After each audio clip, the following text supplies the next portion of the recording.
Hello guys, so welcome to our next video. So guys, we are starting our new topic, which is the pharmaceutical dosage forms. Basically अगर हम बात करें जो pharmaceutical doses forms है, वो वैसे तो आपको बी फार्मा के अंदर भी आपको fifth semester, six semester, seven semester मतलब थर्ड ईयर और फोर्थ ईयर में भी यूजफुल है।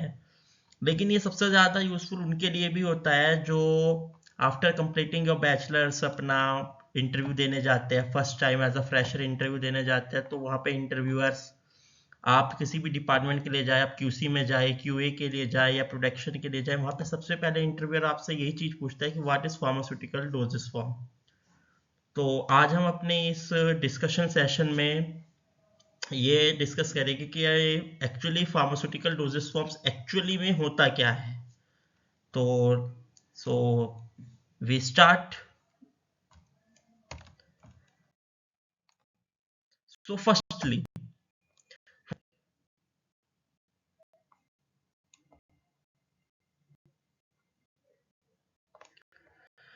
तो सिंपल से अगर हम बात करें कि भाई देखो, डोजेस फॉर्म वो चीज होती है कि आप कोई भी जो आपका ड्रग है, आप पेशेंट को किस फॉर्म में उसको दे रहे हैं। इवन आप उसको एक टैबलेट दे रहे हैं, आप उसको एक सिरप दे रहे हैं, या आप उसको एक जेली के थ्रू दे रहे हैं। तो देखो, डोजेस फॉर्म ये हो गया। अब बात करते हैं कि ये इंपॉर्टेंट क्यों है। अब इसकी इंपॉर्टेंस ये है कि देखिए, ये जरूरी नहीं है कि आप अब एक छोटे बच्चे को हम ले लेते हैं, आप उसको टैबलेट नहीं दे सकते, आपको उसको या तो लिक्विड देना पड़ेगा। अब आप एक यंग पर्सन के लिए आ जाए तो आप उसको आराम से कोई भी डोजेस फॉर्म दे सकते हैं। वहीं अगर हम जेरिएटिक पेशेंट्स की बात करें तो वहां पर भी वो इतना आसान नहीं होता कि वहां पे आप उनको आईवी दे सके।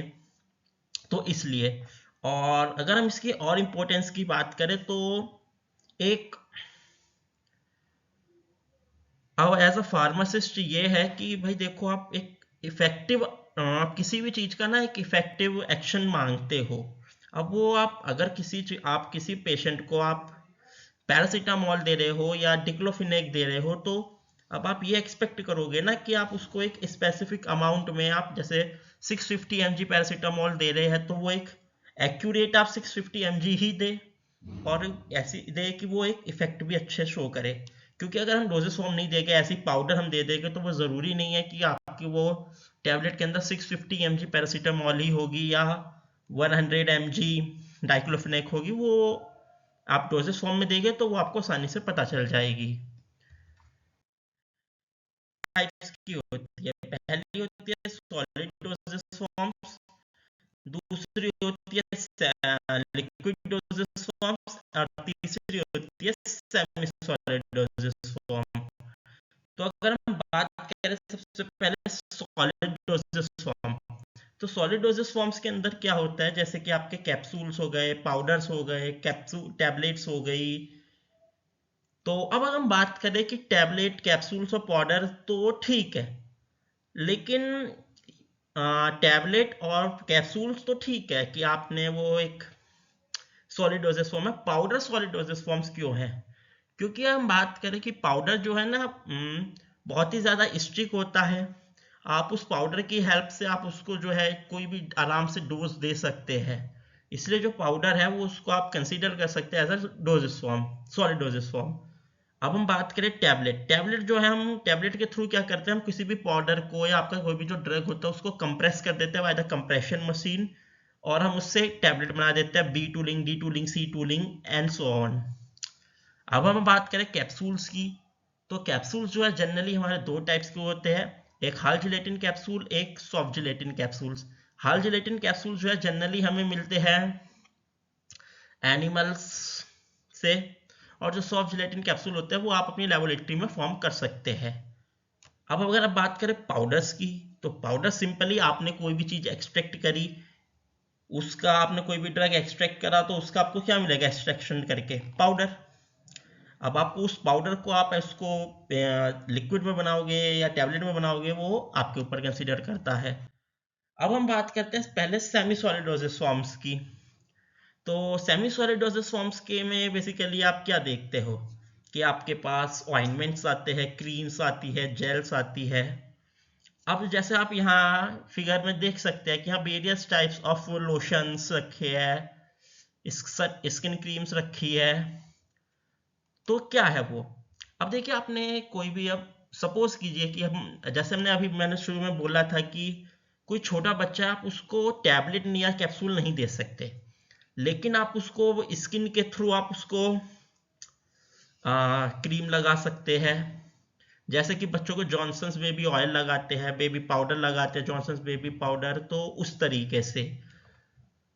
तो अब देखिए, आप ऑइंटमेंट के अंदर जो है, कुछ ऑइंटमेंट सिंपल होते हैं और कुछ के अंदर जो है अपना थेरेपेटिक इफेक्ट होता है। जैसे कि आपने सपोज एक ऑइंटमेंट बना दिया डाइक्लोफिनेक का, जैसे कि आजकल मूव्स आ रहे हैं, मूव आता है, वॉलिनी आता है, वो सब क्या है, ऑइंटमेंट्स है जिसके अंदर एक एक्टिव फार्मास्यूटिकल इंग्रेडिएंट है जिनका अपना एक थेरेपेटिक इफेक्ट है। क्रीम्स में भी आप कोल्ड क्रीम देख लीजिए, सनस्क्रीन देख लीजिए, इतनी सारी क्रीम्स आती है, उन सब के अंदर क्या है, अपना एक थेरेपेटिक इफेक्ट है कि हमारी ये क्रीम जो हमें सनलाइट से बचाएगी, ये क्रीम हमें इस चीज से हेल्पफुल है। तो उस तरीके से अब अगर हम बात करते हैं अपनी तीसरी डोजेस फॉर्म की, तो वो होती है हमारी लिक्विड डोजेस फॉर्म। अब लिक्विड डोजेस फॉर्म्स में हमारे पास क्या है, जैसे आपका सस्पेंशंस हो गए, इमल्शंस हो गए, सॉल्यूशंस हो गए। अब सॉल्यूशंस क्या है? अब सॉल्यूशंस में क्या होता है, सॉल्यूशन तो एक सिंपल सी चीज है कि आपका कोई भी ड्रग है और वो पूरी तरीके से जो भी आपका सॉल्वेंट है, even it is methanol, water और एक्सेट्रा, अगर आपका वो फुल्ली डिजोल्व है तो मतलब वो सॉल्यूशन है। अब हम बात करते हैं इमल्शन क्या होता है।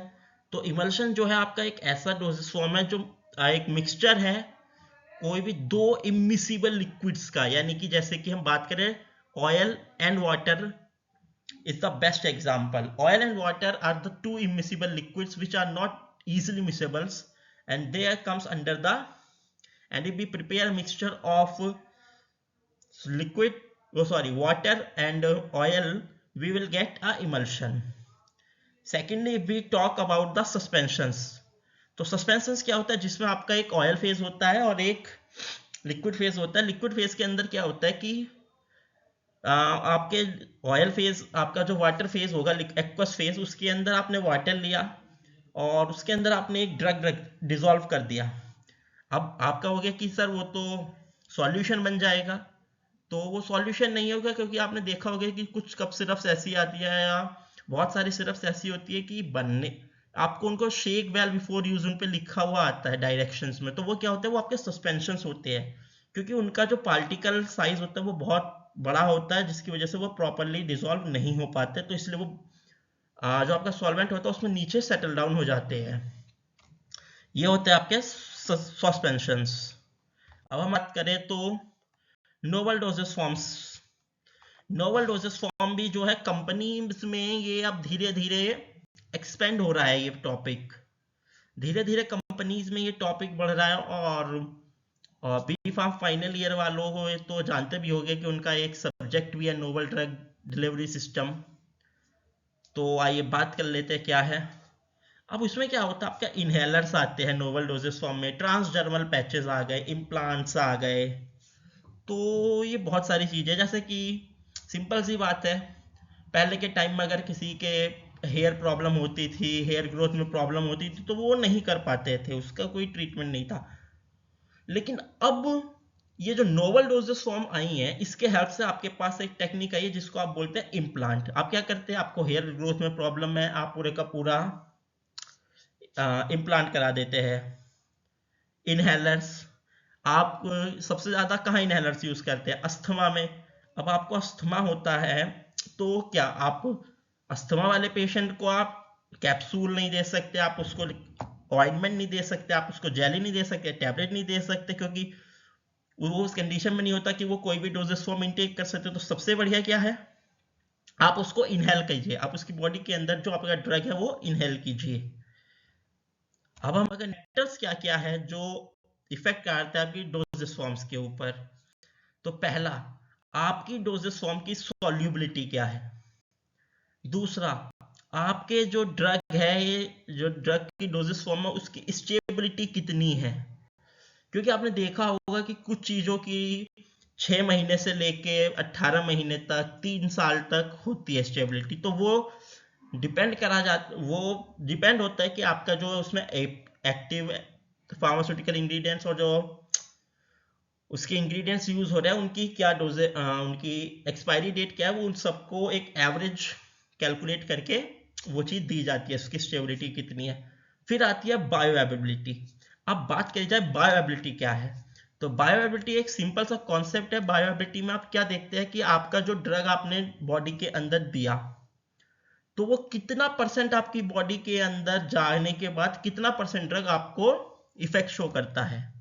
अब अगर हम बात करते हैं इंजेक्शन की, आप उसको आईवी दीजिए, आईएम दीजिए, उसकी 100% बायोएबिलिटी होगी। And injection is the only doses form जिसके अंदर आपके सबसे ज्यादा बायोएबिलिटी होती है, क्योंकि आप टैबलेट्स की बात करें तो वो आपका बीबीबी क्रॉस करता है, पूरा एडीएमई को फॉलो करता है, absorption, distribution, metabolism and elimination. तो वहां पे ऑब्वियस है कि वो आपका 100% बायोएबिलिटी नहीं देगा। अब अगर हम बात करते हैं कि हमारा जो फार्मास्यूटिकल डोजेस फॉर्म है भाई, उसका इम्पैक्ट क्या है हमारी फार्मा इंडस्ट्रीज के अंदर, तो देखिए सबसे पहली चीज है एफिकेसी।